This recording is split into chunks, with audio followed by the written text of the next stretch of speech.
Guys, आज हम video में बात करने वाले हैं कि जो हमारा Poco M7 Pro 5G phone है, तो Poco M7 Pro 5G phone की सेटिंग्स पे जाकर आप कैसे पोको फ़ोन में टच साउंड को आप कैसे ऑफ़ कर सकते हैं और कैसे अपने पोको फ़ोन में टच साउंड को बंद कर पाएंगे। तो आज हम बताने वाले हैं कि टच साउंड ऑफ़ कैसे करें।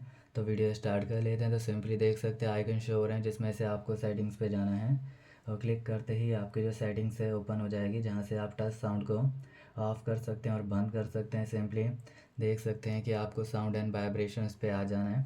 तो साउंड एंड वाइब्रेशंस पे जब आते हैं तो आप टच साउंड को ऑफ़ कर सकते हैं और बंद भी कर सकते हैं। तो सिंपली देख सकते हैं कि आपके पास टच साउंड है, सिंपली इस पे जाना है और उसको यहाँ से ऑफ़ करने के लिए टर्न ऑफ कर देना है, जिससे टच साउंड ऑफ़ हो जाएगा, बंद हो जाएगा। और ऑन करना चाहेंगे तो ऑन भी कर सकते हैं।